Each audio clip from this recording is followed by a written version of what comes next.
CherieHanson here. I was thinking a lot today about the the wisdom that people can teach you when you're in a boat, when you're in a rowboat and you're hitting turbulence. The last thing you should do is stand up. And that's where we are right now. I mean, metaphors are really good because they help my mind,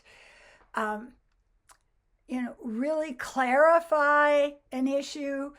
It takes all of the muddle and confusion and anxiety out of things as I see them.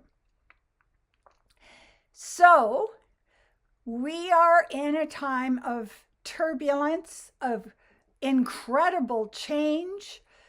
Every single hour, something else comes in through the news media that's horrific and chaos causing, head scratching, just showing you that.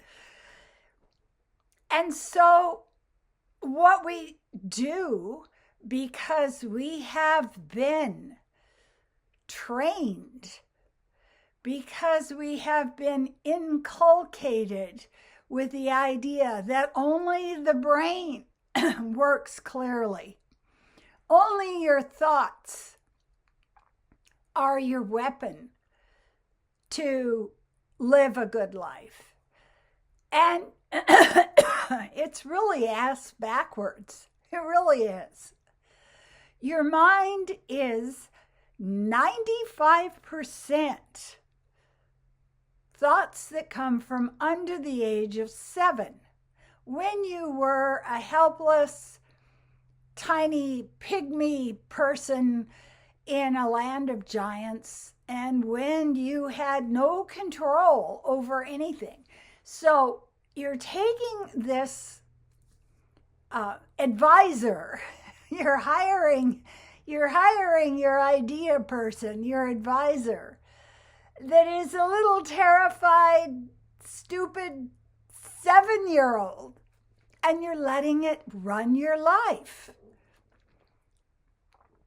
So how do we come to a place where we stay in a higher vibration? That's our goal. Our goal right now is just to stay in a higher vibration. I know it's fun to be in a high vibration for a while and then, not get enough sleep and end up consuming a frozen chocolate cake and you fall asleep with your face in it.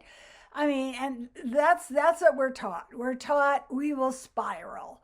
We don't have control. We don't have any higher wisdom that teaches us how to do things. But we do. If we believe the erroneous messages that are coming in from our culture, from our media, from people around us that have never read history, have never spent decades building a substantial knowledge of the world, who have never sat meditation, who have never been in a place where they are in the strongest emotion that they can form, which is surrender, then we are lost. And when we are lost, there's more insecurity, and you stand up in the boat more and more. It's just like you're tipping the boat. Just sit down, calm the hell down. And it all comes down to letting the damaged, wounded 7-year-old child run your life. Your brain is set up that way. It's not your fault. You're not guilty because this happens. It's how your brain is set up. But as a person who has an intention, has set an intention, to have a better life, a more satisfying life, a calmer life, and heck yes, even a healthier life, so your body isn't freaking out all the time, you need to look at how you go about that. What are the skills? If I want to walk across the Grand Canyon on a wire, I have to spend a lot of time keeping my balance on the earth. And then I go to the park and I put a wire up and it's only 2 feet off of the ground and I walk that. And then you move it up further and you gain confidence. And here is the issue. When you have your confidence in life jobbed out to somebody else, you're never going to feel stable. I'm only confident if my president is competent. Good luck with that. That ain't going to happen. I'm only confident if I have immediate success, if I have some kind of feedback loop that tells me that what I'm doing is okay. You get the stamp, the certificate, the validation from outside of yourself. And it's a big thing to ask of yourself, to say, I don't like my life this way. This is not the way I want to live. My boat is not well balanced. It wasn't built well. There's more turbulence. Oh my God, what do I do? The body you're in, the headspace you're in, the sense of yourself that you are within has to be strong to go through times like this. So you set intention, and you don't just try to walk across the Grand Canyon in your first or second attempt. The optimism that comes with intention is kind of wonderful because you've done this before. You didn't know how to tie your shoelaces when you were 4 or 3. You didn't know how to button up those small buttons when you were 10. It was too difficult. You didn't know how to make a pineapple upside down cake when you were 12. Most of us didn't. There's so many things that you didn't know, that you couldn't do. Think about it. Thousands of things. Driving a car. Using apps. Managing your finances. Finding out what to eat and how to eat. Learning about sleep and how long you should sleep and what kind of sleep you should have. It's been one learning, building habits and abilities after another in your entire life. It's not new. But now, what's the difference? The difference is when you're in a state of fear. Let me just give you an example. When I was taking the MA exam, there were 13 of us in the room, and the guy who handed out the test said, 3 of you have already failed. Really, that happened. 3 of you have already failed. And that that is the feeling that we're getting right now. It's like you can't count on anything except possible failure. You can't count on anything except possible chaos, because our reassurance is all coming from outside of ourselves.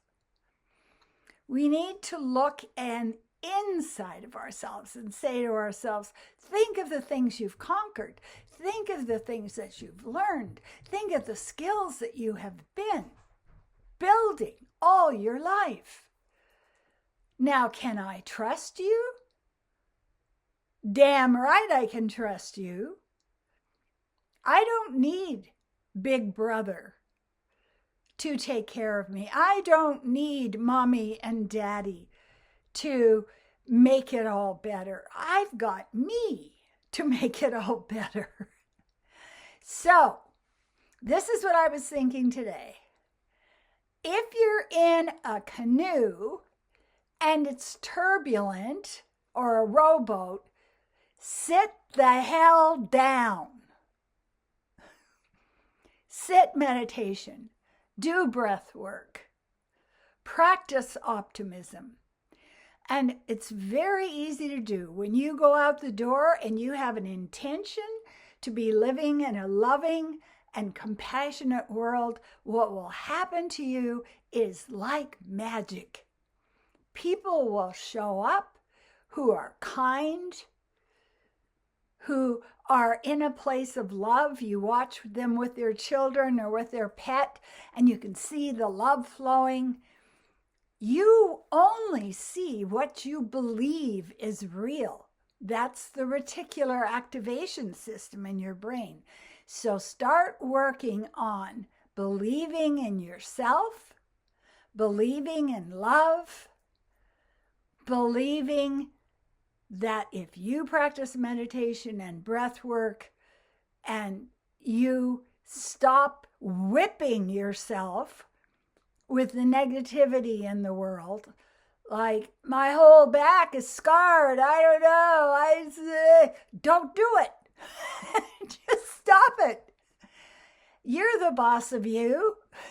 Keep remembering that. Say it after me. I am the boss of me. I create my reality. There we go.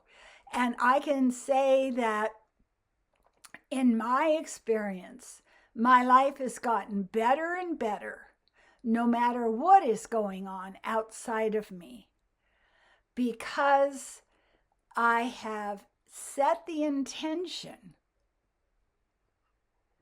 to be grateful, to be in submission, and to be so, so happy with my growth.